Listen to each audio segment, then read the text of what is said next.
चलिए अब बात करते हैं आज की मैनेजमेंट से। हमारे साथ मन्नापुरम की मैनेजमेंट मौजूद है। मिस्टर वीपी नंद कुमार हैं, एमडी एंड सीईओ कंपनी के पास मौजूद हैं। मिस्टर कुमार नमस्कार, स्वागत है आपका कार्यक्रम में। सबसे पहले तो शुरुआत गोल्ड फाइनेंस से हुई थी, लेकिन धीरे धीरे होते हुए अब ये कंपनी एनबीएफसी की तरह पूरी तरह से अग्रसर है। अलग अलग सेगमेंट में एक स्ट्रॉन्ग ग्रोथ कंपनी के पास है। किस तरह का सफर है ये, कैसे चैलेंजिंग सिनेरियो आपको फेस करने को मिल रहा है एक गोल्ड फाइनेंस कंपनी से प्रॉपर एनबीएफसी की तरफ जाने में? So, can you talk to me in English? Okay. Sir, my first question would be, how challenging this would be for the company, from gold finance business to a proper NBFC business. Is it a challenging scenario as of now, or can we say going forward we'll see a new NBFC forming? The gold financing NBFCs have proven their strength in the past. Yeah, during the period of demonetization, we had some impact on the growth. In fact, some degrowth was there. It was primarily because the rural economy, their working capital cycle has broken. Also, because of that, there was some degrowth in the economy. There was for the business, the auctions were on the higher side. Okay. Now, I think it is slowly getting back to normal. It may take another one more quarter to completely back to normal. I think after that, it will be back to normal. And what we used to see as our goal for the next 5 years is to grow at a rate of 20% annually. I hope that is possible. Okay. Sir, this year company's AUM, asset under management, has grown with a pace of 19%, which is better than the past trend of last 3 years. You have to say something about that? So that will be maintained. This is our expectation. Our expectation is to grow at a pace of 20%. That will be maintained during the next 3-4 years. This is what is our internal assessment. It's not a forward-looking statement. What I disclosed is what we expect from the business during the next 3 years. Okay. In last 3 years, sir, microfinance business has done a robust jump as far as their business is concerned. Can we say going forward, this subsidiary is going to be a front runner as far as your business thing is concerned, revenue driver, front revenue driver for the business, this microfinance business? Yes, I feel so. I expected ROE of some 12 to 15% from that business on a steady state because of the demand impact as well as the drought situation in some of the states. There was some loss to the MFI sector as a whole. But slowly what we see, the collections are coming back to normal. November, December, Jan collections have come to almost 99%. That means the balance is being cleared in many cases. But of course, after that, in states like, even though our presence is not that large, but in states like KMP, etc., the collection is impacted in some areas to some extent. Ample provision has been made during the last quarter. I think the situation is improving after that. Okay. As far as, sir, the present scenario of microfinance business is concerned, what are the areas where you are deriving your revenues from? And going forward, what all would be the areas where you will be focusing on your business? The revenues are mostly coming from the west as well as east. Like, of course, south is an important area for us. Barring Karnataka. Okay. Karnataka in Bangalore city, the collections are impacted, and we are trying our level best to see to bring that to the normal situation. So, as a part of this mitigation, so we plan to expand the business pan India. Our long-term objective is to see that the MFI business is capped at 5% of the MFI, total MFI AEM over Okay. a period of time in a particular state. Okay. So this is a part of risk mitigation because we had the bad history of Andhra crisis for MFI. Okay. Where those companies which were concentrated in Andhra was impacted. So that is one part, and again, in the overall scheme of things, overall portfolio, we want to peg the MFI share to be around 15% of the console. These are our risk mitigation strategies in the overall business. Ji. Sir, can we say that loan waiver in Karnataka has not impacted your business because you don't have any exposure in Karnataka as of now in microfinance, as far as microfinance business is concerned? See, there is an apprehension that Okay. the loan waiver includes the MFI loans also, even though it is not true. These are they have made it very clear. The waiver is applicable only to the lending from the credit societies, primary credit societies. Yeah. So people are slowly understanding. Then again, many of these people have already found an advantage of MFI to get the money. Then they are quite adapted to that culture. So many of them are coming back to the normalcy. So the loan waiver has given some wrong impression, but people are coming back to the actual scenario now. Okay. Okay. Sir, housing finance is a new business, new segment company has forayed in. What kind of growth are you looking at in that business? And along with that, what kind of growth are you expecting for this financial year in housing finance business? We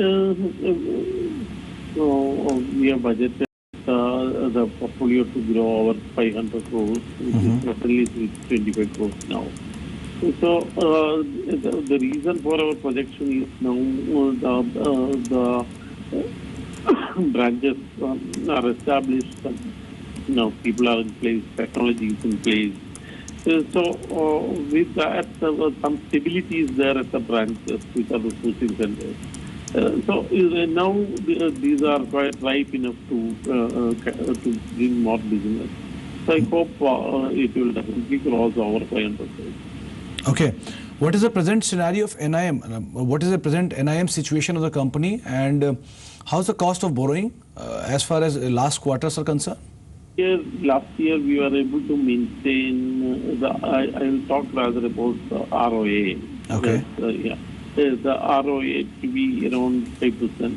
I hope it will be maintained more or less at this level during the current year also. Okay. NPS has shown an upward trend in last 2 quarters.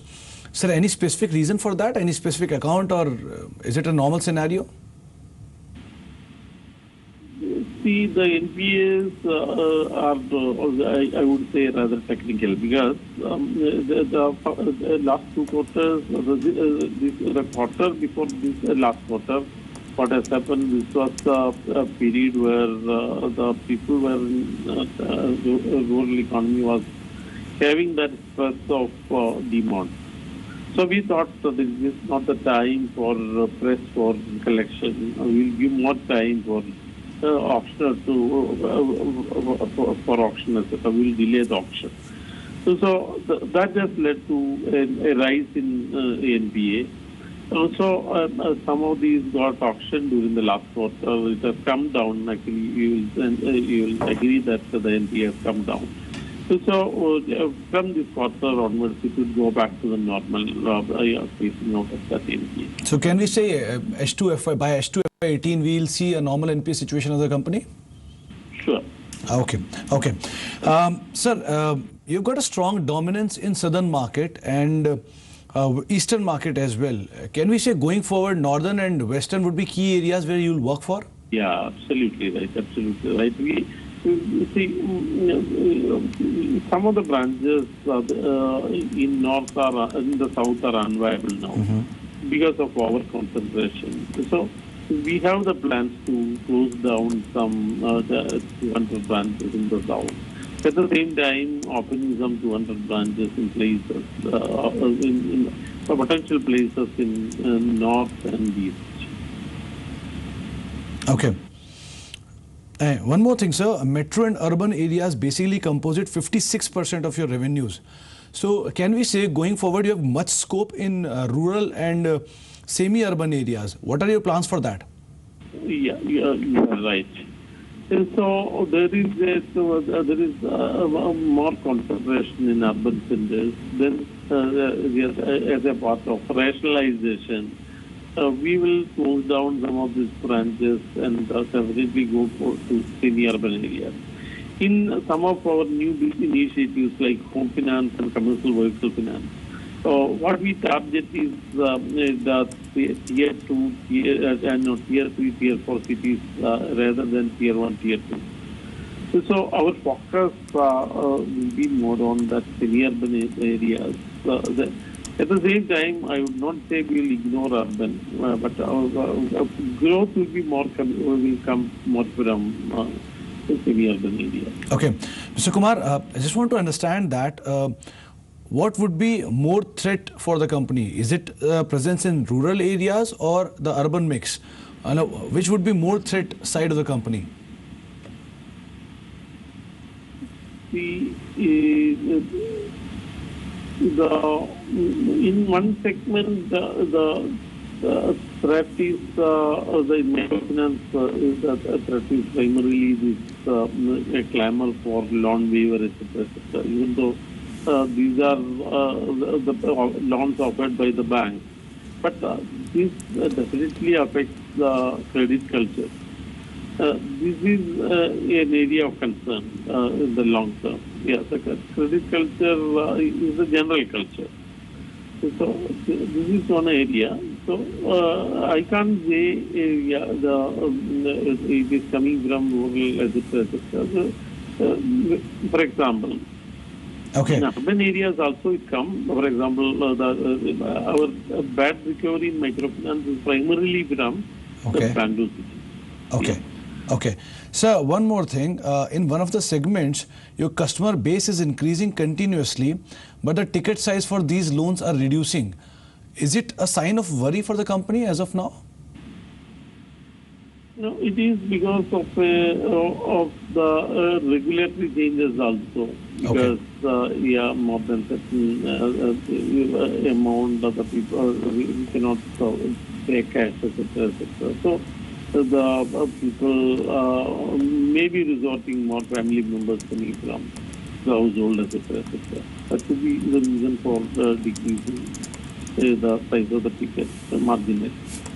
जी चलिए बहुत बहुत शुक्रिया mister Kumar अपना समय हमें देने के लिए हमसे बातचीत करने के लिए thanks lot mister Nand Kumar for joining us तो हमारे साथ कंपनी के एमडी एंड सीईओ थे कई बातें उन्होंने कही एक कि जो लोन वेवर हुआ है उसका इम्पैक्ट इतना ज़्यादा नहीं है लेकिन बहुत बिल्कुल भी नहीं है ये भी नहीं कह सकते कि बिल्कुल इम्पैक्ट नहीं हुआ थोड़ा बहुत इम्पैक्ट हुआ है लोन इंप्रूवमेंट आ रहा है ट्रैक पर आ रहा है लोगों के पेमेंट्स आ रहे हैं कोई खास दिक्कत उससे नहीं है माइक्रो फाइनेंस कारोबार के लिए कंपनी ने बात साफ की कि हाँ वहाँ पे मार्जिन अच्छे हैं दक्षिण और जो ईस्टर्न एरियाज़ है वहाँ पे कंपनी का स्ट्रॉन्ग प्रेजेंस है लेकिन गोइंग फॉरवर्ड हाँ वो नॉर्दर्न मार्केट्स में और वेस्टर्न एरियाज़ के अंदर भी एक्सपैंड करने की योजना बना रहे हैं कैश की सिचुएशन साउंड है थोड़ा एनपीएस को लेकर कंसर्न जरूर है लेकिन वो second half of financial year यानी कि FY18 के सेकंड हाफ तक इंप्रूव होने की उम्मीद लगाई जा रही है वहाँ पर थोड़े बेहतर नंबर आते हुए दिखाई पड़ सकते हैं आगे भी हम बातचीत करेंगे मिस्टर कुमार से हमारी बातचीत हुई अब एक जानकार से हम बातचीत करेंगे छोटे से ब्रेक का वक्त हो गया ब्रेक के बाद लौटते हैं जानते हैं कि मन्नापुरम को लेकर आपकी रणनीति क्या होनी चाहिए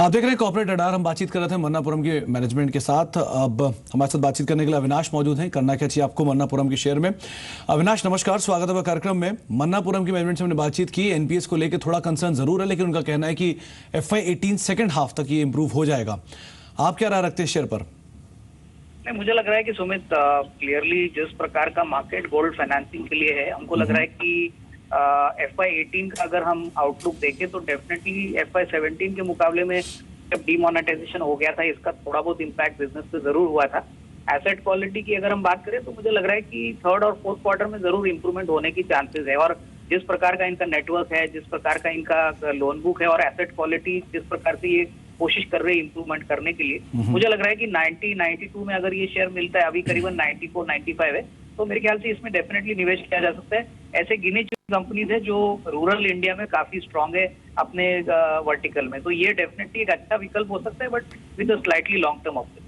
ओके चलिए, बहुत बहुत शुक्रिया अविनाश अपना समय में देने के लिए। जॉइंटर कैपिटल की आपने राय सुनी। आप 90-92 रुपए के स्तरों पर खरीदारी कर सकते हैं और ऊपरी स्तरों पर अगर आपको ये मिलता है करीब 100-150 रुपए तक भी इसमें पोटेंशियल अपसाइड है। रूरल एरियाज में एक अच्छा प्ले हो सकता है और मानसून के नंबर्स के बाद खास तौर से इस पूरे जो सेक्टर है उसकी री रेटिंग होते हुए दिखाई पड़ सकती है। बहुत बहुत शुक्रिया अविनाश अपना समय हमें देने के लिए, हमसे बातचीत करने के लिए। कॉर्पोरेट रडार को तो यहीं समेटते हैं, जब लौटेंगे बातचीत करेंगे कमोडिटीज मार्केट को लेकर, स्पेशली कॉटन, जहां पर एक अहम रिपोर्ट, एक क्रूशियल रिपोर्ट है। 4 जानकार हमारे साथ मौजूद होंगे उस पर बातचीत करने के लिए एक छोटे से ब्रेक के बाद। तब तक के लिए नमस्कार।